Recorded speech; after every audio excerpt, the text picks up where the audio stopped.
All right, so we're just gonna get right into it, you guys. My E92 M3, it is a 2008. This is my E82 135, it is a 2009. But today we're just gonna be talking about the E92 M3. Also, look at how wonderful the E88s look on this car. Threw those on the other day and decided ultimately I think they're gonna have to stay on this car because they look really, really good. This car currently has the Apexes on it, the VS5 RSs, but they're not gonna be staying. I have something else coming for the 1 Series I think you guys are gonna like. Nonetheless, let's focus on the E92 M3. So lately I've had a ton of people ask me, should they buy one of these cars? If they are gonna buy one of these cars, what should they look out for? And I've made a ton of videos on the maintenance of this car in general, because really this was more of a restoration for the first 6 months that I owned this car, being that I had to do so much work on it to get it to a point where it was really drivable and all of the maintenance stuff was knocked out. At this point, we've done everything. The car is just perfect. I wouldn't change a single thing on it. I love it. It drives good. It's stout. I trust it. It never has left me stranded. It's just been an amazing experience owning this car in general because I knocked out all of the maintenance. And if you're interested in any of that maintenance stuff, I made a complete sheet that has every single part that I've replaced, as well as links to the direct parts, the pricing, and everything. So you can really see what I've spent on this car so far. Now, I'm not going to list everything that I've replaced on this car, obviously, in this video, but if you are someone who is going out to look at an E9X M3 and you're just trying to get an understanding as to what you should be looking out for, if you're thinking about buying that car, this is going to be the video for you. So one of the more obvious things when it comes to an E92 M3 and the S65, the valve covers on these cars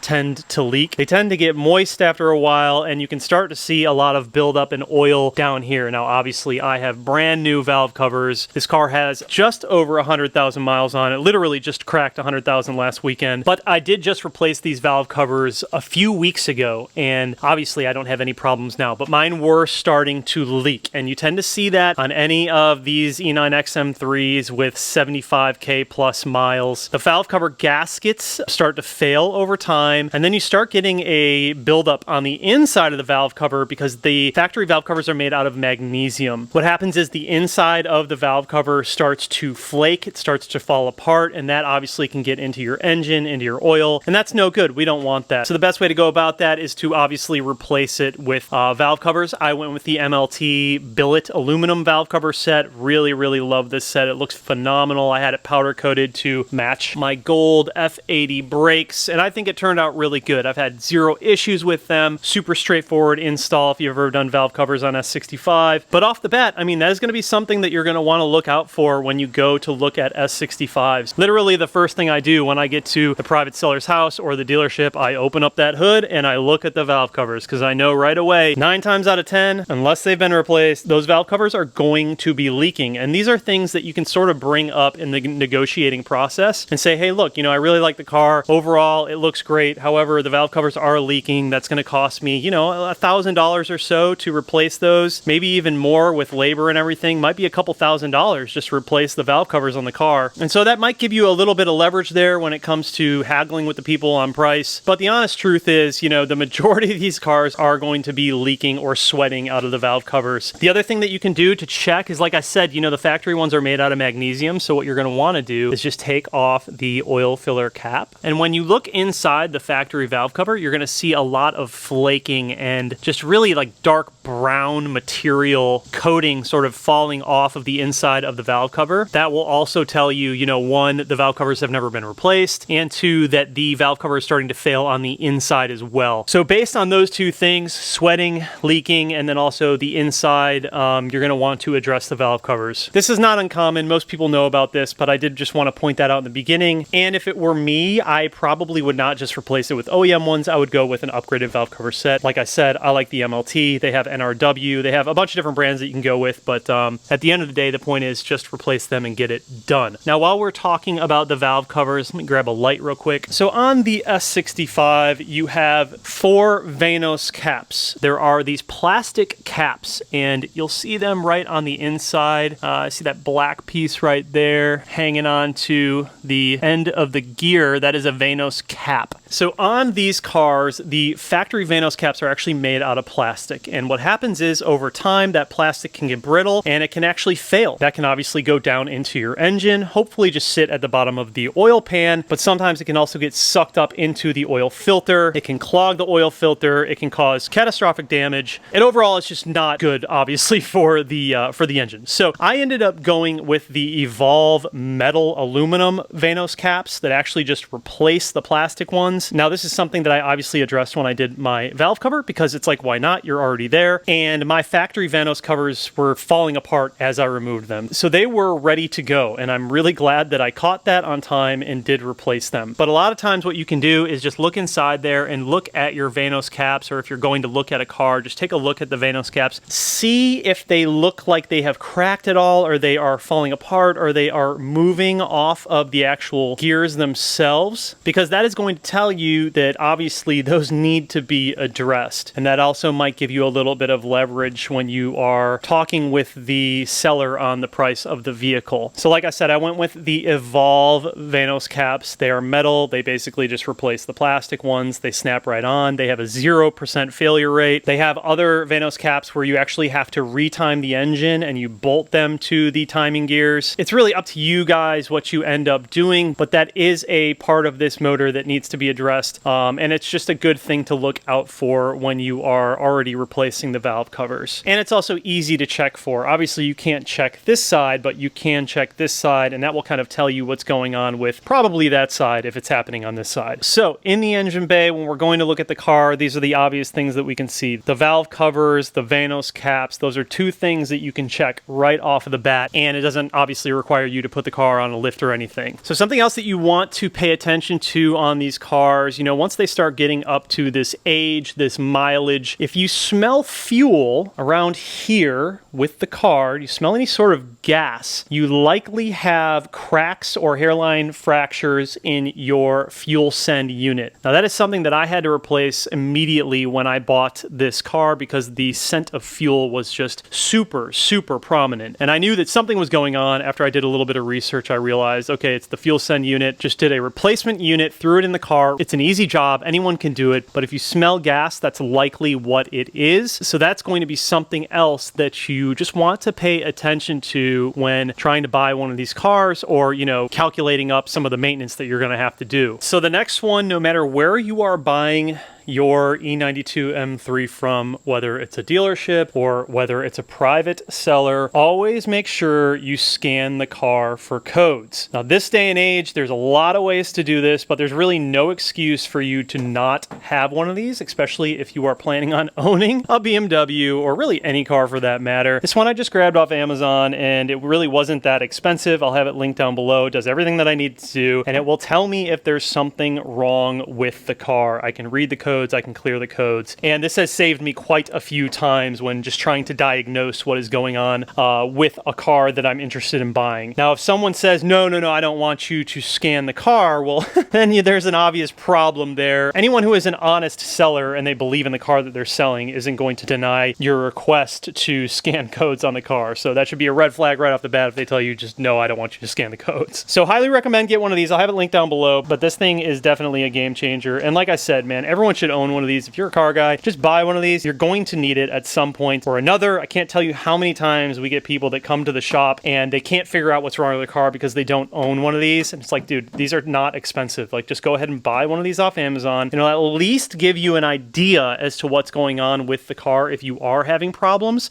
like a misfire or something of that nature. This can at least get you started and pointed in the right direction, so you're not paying a mechanic to give you a diagnosis. And you're also not buying a car without knowing what is really going on with it. 10 out of 10 recommend that, and this is probably one of the biggest oversights that people make when going to look for a new car or going to buy a new car. Not sponsored. I have no affiliation with these guys. Like I said, just an Amazon purchase, but I will have it linked down below. All right, so the next thing that we're going to talk about, we're going to be beating the dead horse. Rod bearings and throttle actuators. It is no secret, guys, that these cars do suffer from excessive wear when it comes to rod bearings, and that the throttle actuators love to shit the bed on you. Yes, it is real. That is not a myth. You are going to want to make sure to do the rod bearings. Now, if it were me and the previous owner said that they did the rod bearings, I would probably do them anyways. Some people are going to say that that's a waste of time. I just like to be absolutely 100% sure that they are done correctly, and they are done with the bearings of my choice. Now, like I said, if you're interested in the bearings or anything that I use for maintenance, I'll have it linked down below. But rod bearings are not that difficult of a job, and if you don't know how to do them yourself, it is something that I would just budget for and make sure that you can afford if you are going to buy one of these cars, because it is going to have to be done at some point. I really just don't trust people who are like, oh yeah, I did the rod bearings or I did the throttle actuators, without having some sort of proof. So if you don't want to do them yourself, just make sure that they do have invoice or something to prove that they were done,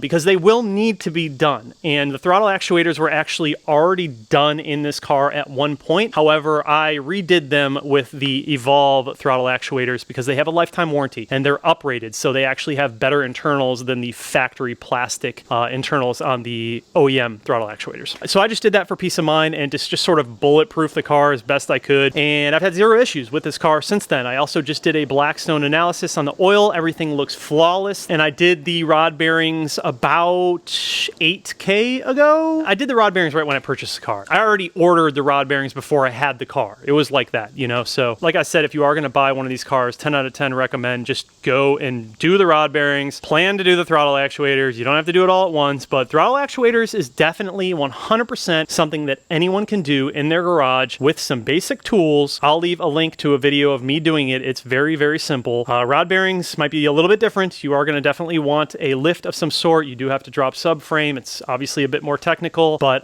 if you can't do it yourself, just budget for it and have a shop do it for you. And then you know for sure, for certain, that you're good. These cars are not for the faint of heart. They do require a lot of love, a lot of maintenance up front, but once you knock all of that out, man, it's just smiles and you can just enjoy the thing and rip it, and it will take care of you, I promise. All of these people online who try to say that these cars are trash, that they're not reliable, that they're horrible cars, do not listen to them. I'm here to tell you that if you do the proper maintenance and you take care of these cars, they will take care of you. And they are some of the best driving experiences you will ever find, especially when it comes to BMW. They just do not make them like this anymore. So obviously, you know, if you're going to buy one of these cars and you can request a PPI, a pre-purchase inspection, that is 10 out of 10 going to be the best way to go about buying the car. I can pretty much guarantee you, unless you're paying like top dollar for an E9X M3, it's going to be having some leaks underneath the car. These high mileage V8s, 16, 17-year-old cars now, they are going to have some leaks underneath them. And that is just a reality of purchasing an older high mileage BMW like this, a performance vehicle. It is going to have some things that need to be addressed right off the bat. Things like shift shaft seal, oil pan gaskets. Like I said, I addressed everything on this car. There aren't any leaks on it, but it's difficult for the average person to really see what's going on with the car without doing a proper PPI. They're also going to tell you what's going on with, wheel bearings, suspension, brakes. 9 times out of 10, you're going to have to replace a lot of the suspension bushings, a lot of the suspension arms, possibly even wheel bearings, depending on the mileage of the vehicle, and more than likely brake pads and rotors. That is the reality of buying an older performance vehicle like this, especially at this age. A lot of the expensive stuff is going to have to be replaced. So the last thing that I'm trying to do is scare anyone away from buying one of these cars. I'm just trying to be realistic about what goes into buying one of these cars. If you don't have a decent budget after purchasing the vehicle, I would not recommend buying one of these, because there is going to be some things that need to be addressed if you want to have a good ownership experience. And believe me when I say it is not going to be cheap, because it is a performance vehicle. It is an M car. Some of the parts are just getting more and more expensive as time goes on. But like I said earlier, I promise if you take care of it, it will take care of you. So one of the other sort of obvious things that you guys need to be looking out for when you buy really any car in general, but specifically any of these performance cars, you want to always check the body gaps to make sure that the panel gaps between,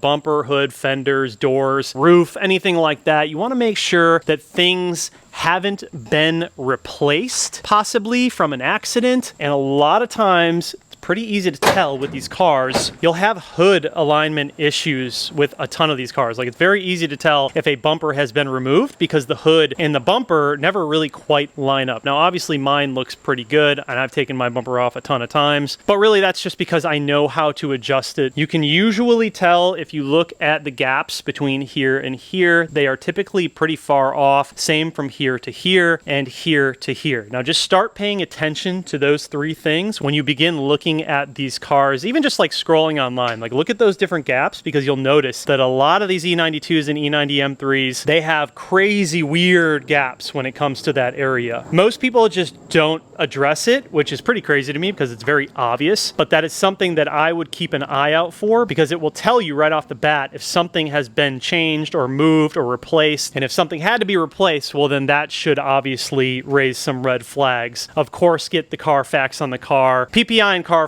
are probably the two most important things that you can do to these cars. And then really you just have to make that decision for yourself. You know, is it worth it? And like I said, it's probably not going to be cheap. These cars are going for quite a bit of money. I mean, you can get them in the 20s, but the majority of them in decent condition are in the 30s. That's with lower mileage, like a really, really nice condition BMW M3 from this era. This one, for example, I got in the low 20s, but you know, I had to put a ton of work into it to make it look like it was brand new, and obviously drive like it was brand new. When I first bought this, it was nowhere near this level of car. There were a ton of things that had to be replaced, and it took a lot of money. And if this obviously wasn't my job to build these cars and sort of restore these cars, then I don't really know that it would be completely worth it, unless like I just really, really, really wanted the car and I had to have it and money was of no object. For a lot of people, that's obviously not the case. So you need to be smart about whether this car is really right for you. If you only have enough money to get the car, I don't know that this would be the right move, because it is going to take a bit of money after you buy the car to maintain it and just get it driving good. Another super obvious thing that you guys can check without having to really lift up the car when you're going to look at one of these, the original under trays on these cars that sit right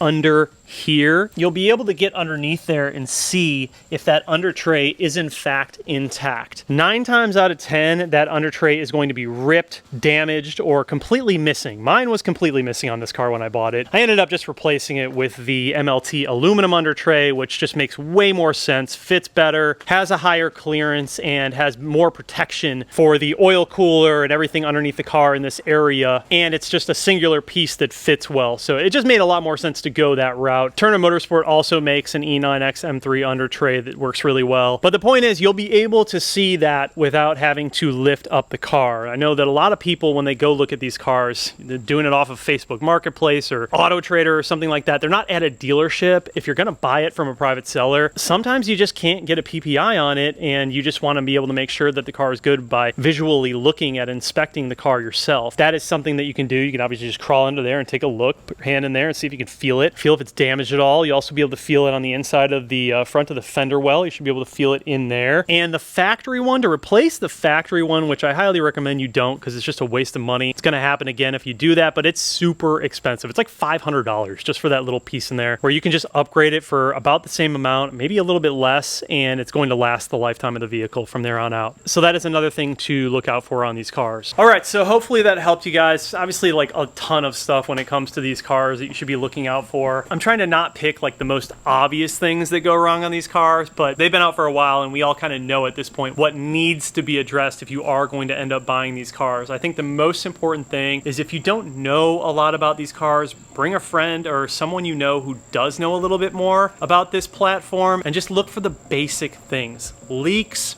brakes, how does it drive? Does it feel like it drives okay? You can tell a lot by the way that the car drives and responds. That will sort of give you an idea of suspension or braking. Look for the obvious things, you know, valve covers, are they leaking? Are they sweating? Ask the owner about oil change intervals. When was the last time they did an oil change? What kind of oil did they use? There's a lot of questions that you can ask them that will sort of give you an idea as to how it was maintained before. Do they have the maintenance records, the history of the the car. You just want to make sure you're covering yourself as much as possible because these are not cheap cars. They aren't the most expensive, but they're certainly not cheap, and you want to protect your investment as best as possible. So yeah, that's kind of just a crash course on some things that I personally would look out for. If you guys have any questions, you can of course leave comments down below and I will try to address them as best as I possibly can. You can also email me, or you can look at the maintenance spreadsheet, and that should hopefully help you guys out. Anyways, I appreciate you guys. I will see you in the next video.